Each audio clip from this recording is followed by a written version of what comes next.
ঈদের মাঠে শামিয়ানা টাঙিয়েছে। এই শামিয়ানা নব্য বেদাত, এগুলো জাহিলিয়াত। রোদ সহ্য হয় না, একটু রোদ হলেই আমাদের অনেক নেতা আসে, অনেক এমপি মন্ত্রী, ওদের জন্য বাসর ঘর সাজাতে হবে, শামিয়ানা টাঙাতে হবে। এই জাহিলিয়াত থেকে মুসলমানদেরকে দূরে রাখতে হবে। আবার এদিকে আরেক জায়গায় দেখলাম যে ঈদের মাঠে শামিয়ানা টাঙিয়েছে। এটা আর এক ধরনের বেদাত। ঈদের মাঠে শামিয়ানা টাঙানোর জায়গা নয়। প্রিয় নবী খোলা মাঠে ঈদের সালাত আদায় করেছেন, খোলা মাঠে। আর শামিয়ানা কেন?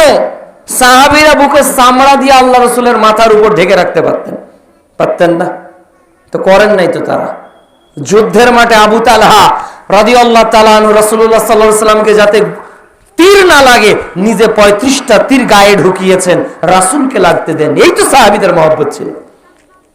এই শামিয়ানা নব্য বেদাত, এগুলো জাহিলিয়াত।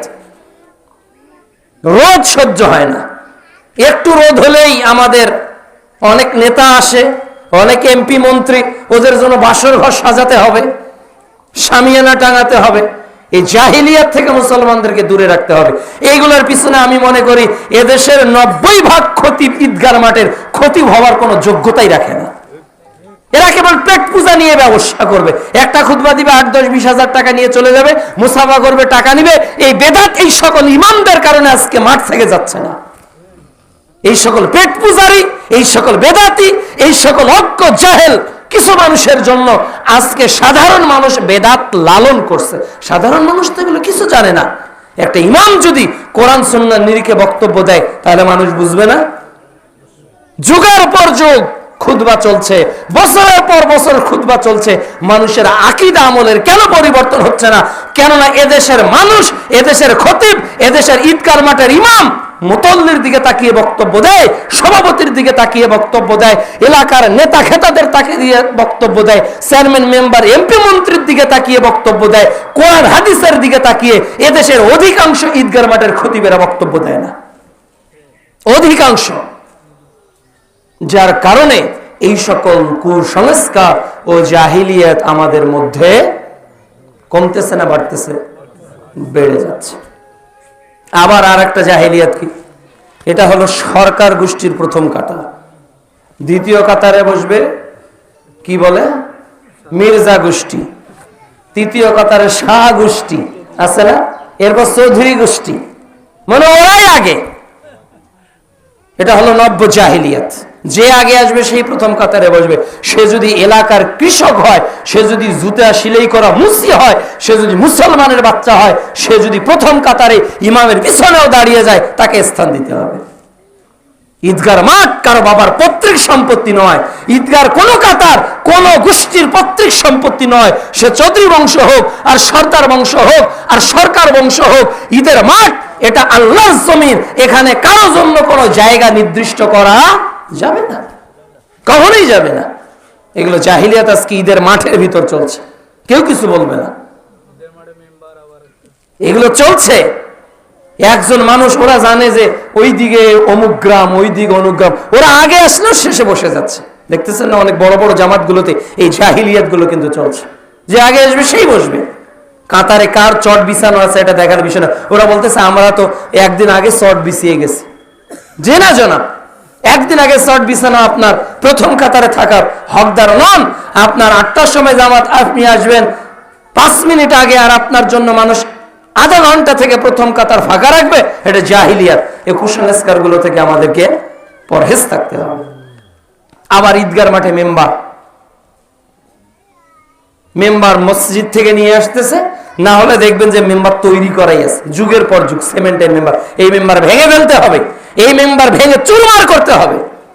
ঈদের মাঠে মেম্বার কখনোই শরীয়ত সিদ্ধ নয়।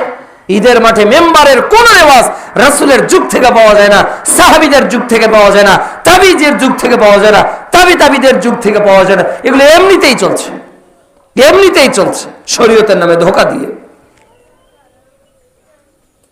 কাজেই এগুলো থেকে আমাদেরকে কি করতে হবে? পরহেজ থাকতে হবে, দূরে থাকতে হবে। ঈদের মাঠকে বাসর ঘর করে সাজানো হারাম। ঈদের মাঠ মেহরাব তৈরি করা হারাম। ঈদের মাঠে মিম্বার তৈরি করা হারাম, বিদাত। ঈদের মাঠে বাঁশ দিয়ে সাজানো বাসর ঘর করা, 3-4 বার সালাতের জন্য ঢাকার সেই জাতীয় ঈদগাহের মতো, এগুলো সব কাবিরা গুনাহ, হারাম। আব্দুর রাহেক সাহেব দুনিয়াবাসী করছে যে শুধু দুনিয়াবাসী না, সারা পৃথিবী করবে। শিরকার বেদাত মানুষের কাছে প্রিয় হয়ে যাবে। শিরকার বেদাত মানুষের কাছে কি হয়ে যাবে? প্রিয় হয়ে যাবে। ও তো কোনো সময় বলবে না যে এভাবে কিয়াম করে, এভাবে মিলাদ করা বিদাত। ও তো ইবাদত মনে করে করছে।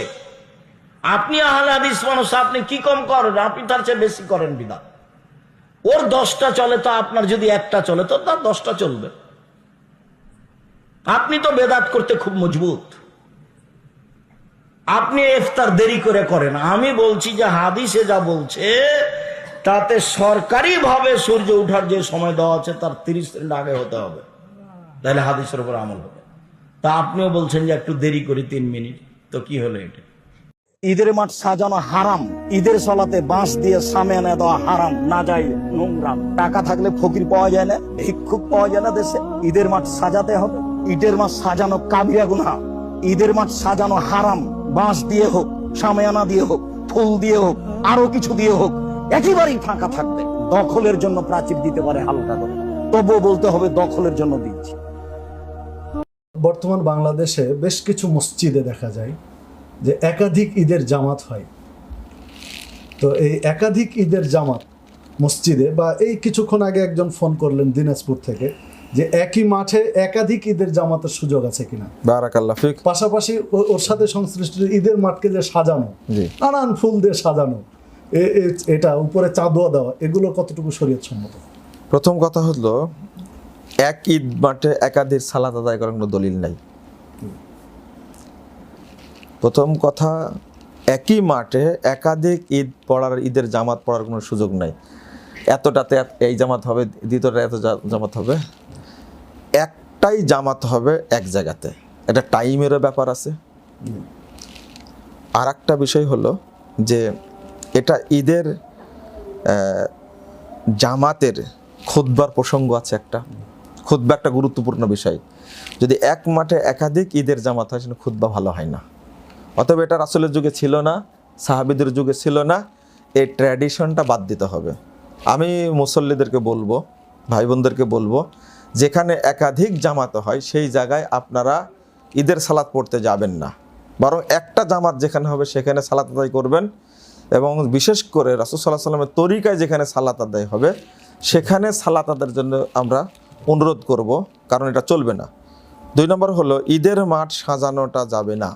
ইবাদতের জায়গা সজ্জিত করা এটা নাজায়েজ, এটা চলবে না। বিশেষ করে ঈদের মাঠ হবে খোলা, উপরে যে চাঁদোয়া উপরে চাঁদোয়া দেওয়া একটা বেদাত। তারপরে ঈদের মাঠকে সাজসজ্জা করা, এটা একটা বেদাত। ঈদের মাঠে ফ্যান টাঙ্গায়, হ্যাঁ, কি সুন্দর করে ফ্যান দেয়, মনে হয় যে শ্বশুর বাড়ি গেছে বাসর রাত। আস্তাগফিরুল্লাহ। আল্লাহ এদেরকে হেদায়েত দান করুক। এরা শরীয়তও জানে না, নিজের